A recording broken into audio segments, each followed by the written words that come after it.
guys, welcome back to another video. So today I'm going to show you how I prepare my pozole rojo. So I have pork shoulder, and I got about maybe 2.5 pounds, but I'm using 1 pound here. And we are going to cut up half of an onion, white, purple, whichever you want to use. And I am adding about five bay leaves, okay, and 4 garlic cloves. So I already have my water boiling here. Let me show you guys right here. So now what I'm going to do is I'm going to add my onion, since it's already boiling, and the rest of these ingredients. So we're just going to let this simmer in for a few seconds, and I'm going to add my meat after, and my so I'm gonna add my meat next, and I have it in these pieces. I know a lot of people could put like a pig feet or espinazo. I don't know how you say it in English, but it's another type of meat. But I'm just using the pork shoulder meat today. So I'm gonna add that in there since it's already boiling.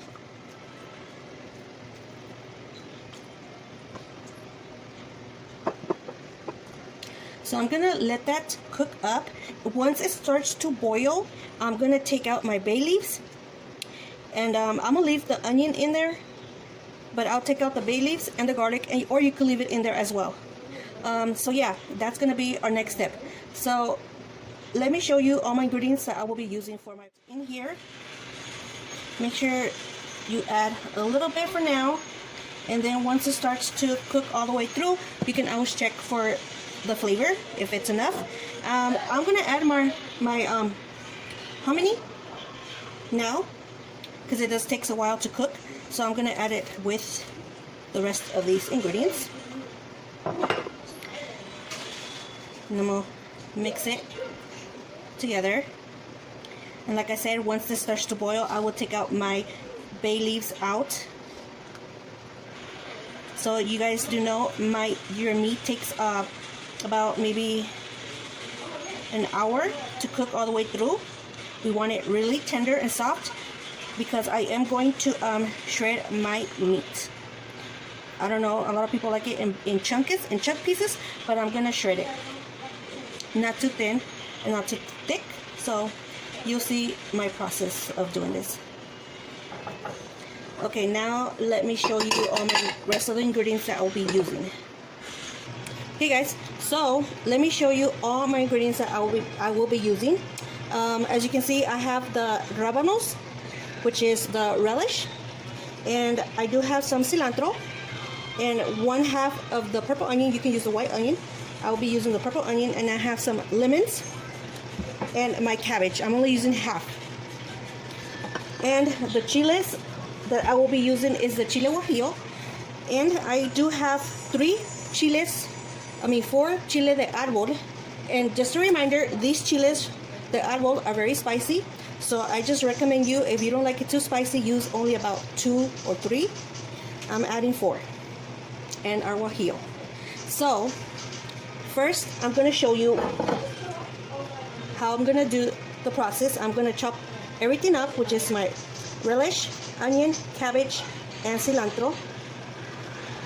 And these are the spices that I will be using for my chili sauce. And I did use 1 teaspoon of ground cumin, 1 teaspoon of black pepper, 1 teaspoon of oregano, and 1 teaspoon of salt. Mine is like the pink salt, and 1/4 of teaspoon of garlic salt. So there you have it, guys. And that's basically it, what I will be using for my pozole rojo. Very simple and basic. So now I'm going to start chopping up all of these ingredients here. So my onion up. There goes my onion. Next, I'm going to chop up my cabbage. There goes my cabbage. Next, I'm going to chop my relish and cilantro. Okay, guys, I have my cilantro and relish done. And the relish, I cut them in slices. There you have it. And make sure you wash all your ingredients here. So I have all this done here. Onion and cabbage. Chopped and washed. I rinsed them off. Cilantro, relish, cabbage, and my onion.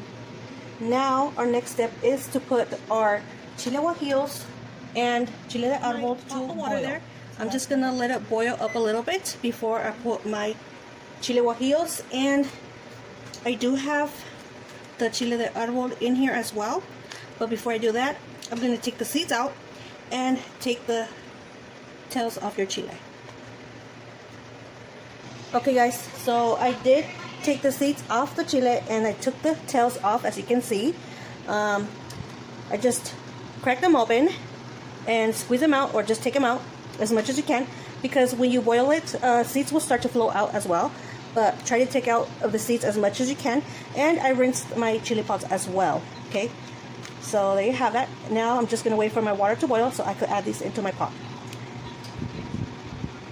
Okay guys, so now that my water is boiling, I'm going to add my chiles in here, and we just want them to get soft enough for me to blend. Okay, so we're gonna leave it in here for a minute or two. So once they get softened, we're gonna take them out to blend them. And make sure guys to wash your hands right after you finish using or preparing your chili pods, because they're very spicy and you don't want to get them in your face, your eyes. And my meat is still cooking. Alright, so this is how it came out. Now I'm gonna have this bowl here, or container, and I'm gonna strain it because we do want our sauce to be nice and smooth.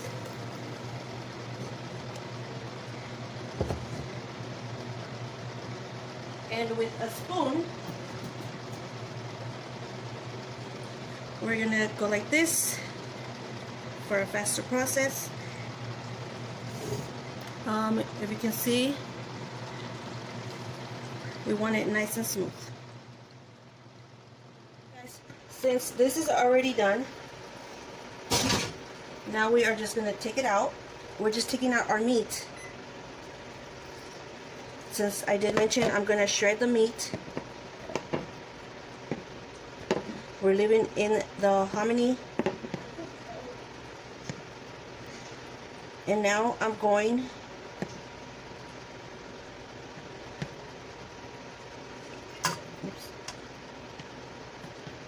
to shred the meat. That's our next step. My meat. So now I'm just gonna add this back into my pot here.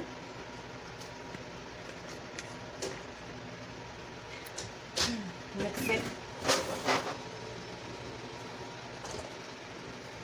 So I'm just gonna mix it all up. And since I am going to need more liquids in here, put my meat in here, I'm just going to mix this around, and I will put it on a medium heat because I did lower it down. And I am going to add my chile sauce in here. That's our next step. So this is my chile, how it came out. I'm just gonna wait for a few seconds for this to bubble up, and then I'm gonna add my chili sauce in here. Okay. Okay, so now that it's boiling, I'm going to add my sauce in here. And on the same one, I'm going to put water because I do want it more.